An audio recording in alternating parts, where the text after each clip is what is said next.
Conor McGregor was just found guilty of sexual assault. I've done countless videos now talking about the case, recapping the whole thing, but I'm going to do a brief recap for those of you guys that don't know. Conor McGregor was accused of sexual assault by Nikita Hand. This incident took place in 2018 where the two, partied in a hotel room. Conor claims that he had consensual sex with Nikita Hand, while Nikita Hand claims it was not consensual at all and that she was in fear for her life. A lot of evidence was shown to the jury, and I left the last video saying it truly was a 50-50 matter. Like, I could not say a judgment, honestly. It was not clear either which way. And a lot of people are going to jump out saying Conor's innocent, or people are going to come out saying that, she's telling the truth. It really is not, 100% either way. Conor today went to the courtroom with his mom and fiance. A lot of people were surprised. Of course, Devlin was there, seeing that, Conor literally admitted to cheating on her on the stand. But we obviously don't even know how the relationship works. Like, this could be an open relationship for all we know. This also could be a situation where maybe Devlin forgave Conor or something like this. I don't know, because it seems like Conor's still cheating on her. I don't know, though. But it took the jury a little over 6 hours or so to decide the verdict, and they finally brought Conor McGregor in and everybody. James Lawrence was found innocent, which I'm not surprised about at all. I would have been shocked if it went guilty, seeing that there was hardly any evidence of him even having sex with Nikita. I covered the whole James Lawrence thing especially really well in my last video, so go check it out. But Conor McGregor was found guilty. Yes, he was found guilty of sexual assault, which I'm a bit surprised about. I don't know. I did not think that this was going to happen. Not that I thought that Conor was innocent or anything, but I just didn't see him going down for this. But when you look unbiasedly, the evidence is there 1000%, right? If this was just, random person and a random girl, you would probably think, yeah, Conor did something. And keep in mind, guys, this is civil court, which means you need a lot less evidence than you would in criminal court. In criminal court, you have to be pretty certain, right, that Conor did this, right, in order for him to be guilty. There can't be any question mark. While in civil court, it's just what is more likely, what is over the 50% line, and it seems like, yeah, Nikita Hand had a little bit over 50%, which,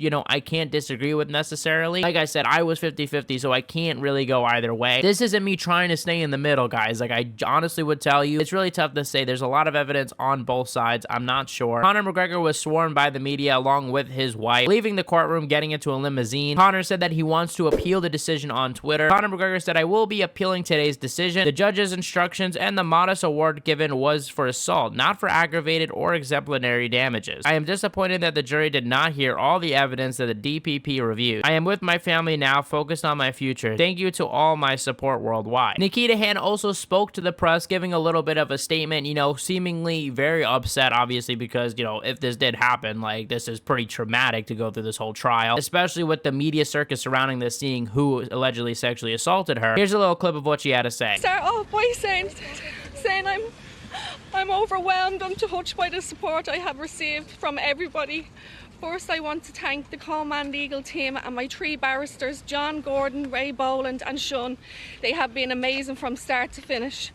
I want to thank Mr. Justice Alexander Owens, the jury, all the witnesses.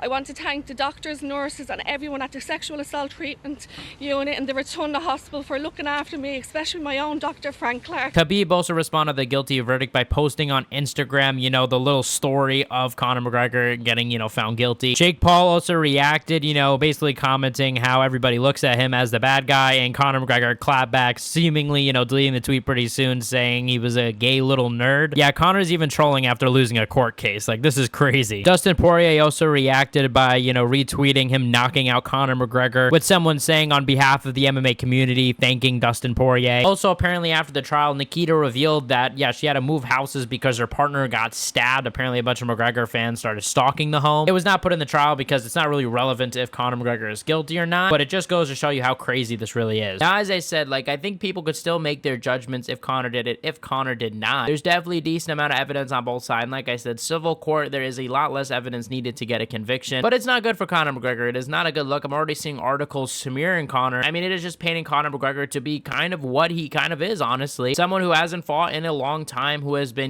going down this bad road. And I think what's interesting here is when you talk about kind of the psychology of fighting, right? Like, a lot of these fighters, it seems like they suffer a lot when they're not fighting. Like, if you look at Conor McGregor, when this alleged sexual assault happened, it happened after the Khabib fight. I'm not at all obviously excusing Conor McGregor if he did do this, but even in the best case scenario where he cheats on his pregnant wife and does cocaine and parties with random girls and has unprotected sex with them, this isn't a good look. Like, we saw Alexander Volkanovski speak out, obviously, about him drinking. It was a lot less of a degree than Conor, but we're seeing Conor now, after this broken leg, doing more and more stuff. So I think it's interesting to see, you know, how these fighters react when they're not fighting, and it really speaks to a broader conversation of when these fighters retire, like, what are they going to do? That's why I think commentary jobs are so good. But what's next for Conor McGregor? I mean, like I said, I think he's probably going to fight next year at some point. And the question is, will that matter? Honestly, no, it's not going to matter. I mean, it's sad to say, but we have guys like John Jones who has done, at the very least, just as bad stuff. And he just sold out Madison Square Garden last weekend, right? And people still praise him as a good guy. People still talk about him like he's this good dude. So honestly, for Conor, it's not going to matter, I don't think. I don't think it's going to really, you know, put a stain at his legacy, especially since there's so many questions about this case. Conor was forced to pay $230,000 to Nikita Hand. And yeah, we'll see how the appeal goes, but most likely, I don't think that it's going to get appealed. So yeah, let me know in the comment section below. Did you guys think Conor McGregor was guilty or innocent? If you were in the jury, what way would you go? And check out my profile, because I might be live for UFC Macau right now watching Jan vs. Figueiredo, so check it out and pop in and say what's up. Thank you guys for watching. You guys are the best fan base in MMA. Hit the subscribe button, like, comment, and share, and I'll see you guys in the next one.